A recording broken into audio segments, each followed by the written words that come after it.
He looked nothing like Patrick McGowan, No. but you know.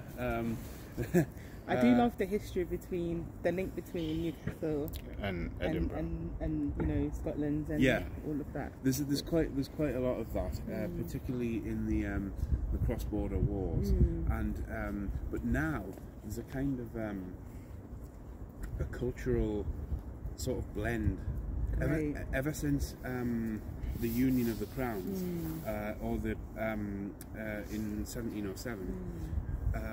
Sorry, the Union of Parliaments. The Union of the Crowns was 100 years earlier.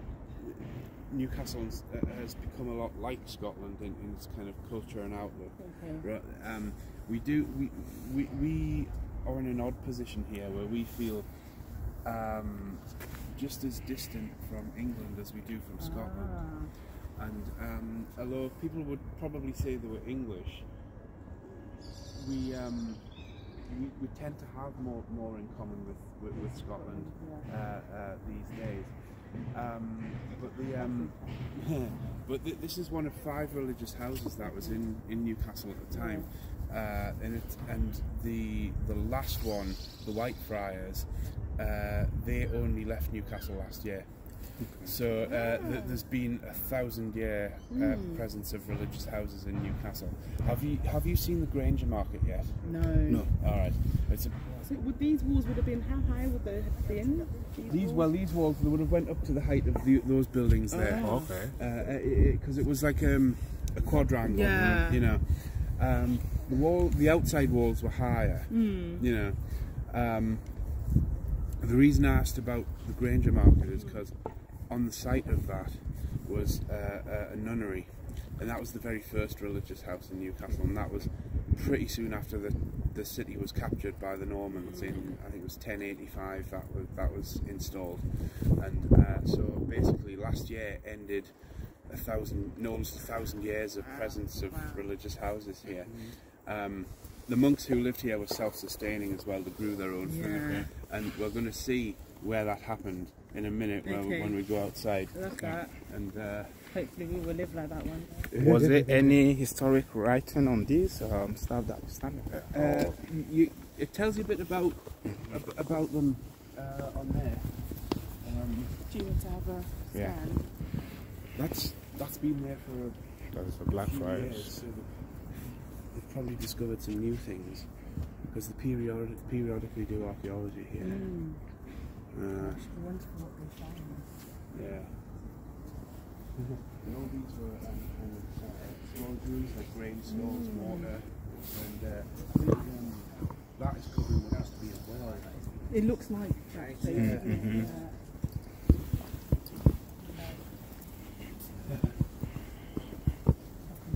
In this functioning building like that. Yeah. That would be maybe for a year. Yeah. You won't last very long. I don't know if you would fancy the stone beds they used to sleep on, but maybe not. yeah. If you wanted to film a bit more, feel free. Yeah, I mean, these buildings over here, they're obviously modern, but they've tried to keep the church type theme going with the arches and all that. That was a good decision. Yeah, a couple of years ago I was inquiring about renting one of those flats, but I went in and it was a no-go, because I had a look in and you could only clean your teeth that way. There was no space whatsoever. All right. Sure. Thank you.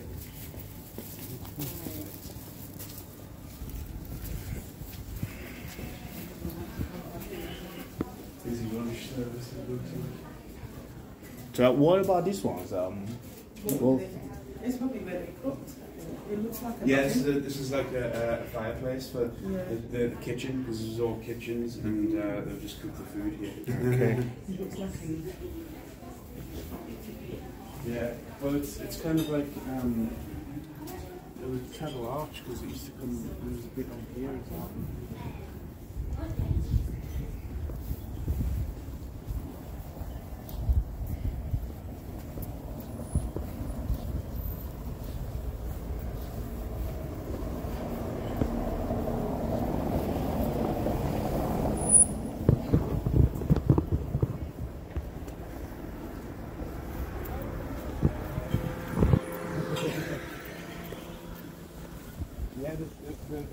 preserved as much of the original features. Well, I mean that's not Probably the same one. But not it's totally original, but Yeah. it's you know a couple of 100 years. And it's grade 1 listed. Yeah. A lot of So it grade should 1. be. Yeah.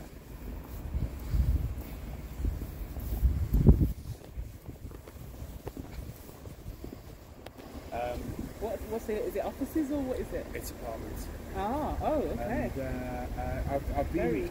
been in. I went in one to have a look. Just kidding on that I was looking to buy it, you know, because I was just curious. Yeah. And it was like about 2 floors from the top.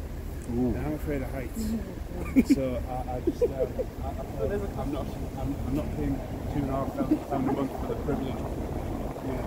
You've not been able to look outside your window.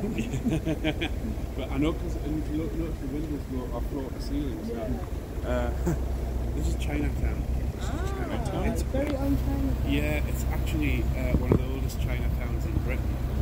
I think there's only the one in London which is older. Yeah. And as recently as the mid-60s, this was just ordinary shops and offices, but then the Chinese influx came from Hong Kong. So if you ever get tired of having a healthy digestive system, get any food from No, I know. We've moved on from. There's 2 or 3 places on here to eat that are quite good. The rest are I wouldn't touch with a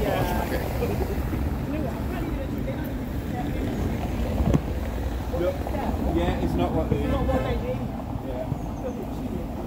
Well, because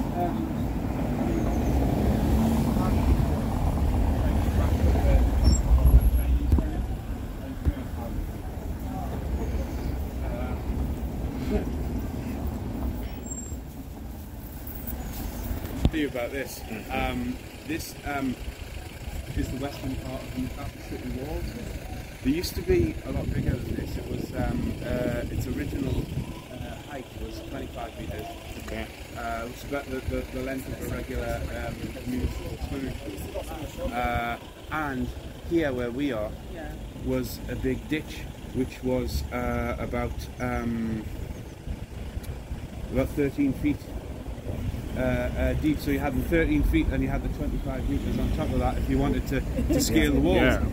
And it was never taken before the advent of gunpowder, and it was the last time it was laid siege to by the Scottish Army during the Civil War in the 1640s. The Scots brought gunpowder and they blew the bloody doors off but they actually got in. Not here. They had to actually sneak round about 15 miles to the west and come upriver with their boats, and they blew the doors off at the gatehouse at the quayside. And I'll show you where that was when we get down there. But these it was on the western side of the city, the northwest corner. So it's this sort of area where the Scottish armies would usually arrive to attack the city. And we were at peace largely with Scotland until the 13th century, roughly when the monastery was being built. And it was largely to protect the monastery and its wealth and the citizens of Newcastle while the wall was built. It took almost a decade to build the walls, because their entire length is 7.5 miles. It still stands. Most of it still stands. So this is. And the most obviously the most famous person to attack Newcastle was a guy called William Wallace. Again, he looked nothing like Mel Gibson. Apart from the fact that the real guy was about 2 foot tall. William Wallace was a massive guy. He was about 6'7", and actually the King of England was 6'4". It could be used against the king, because in those days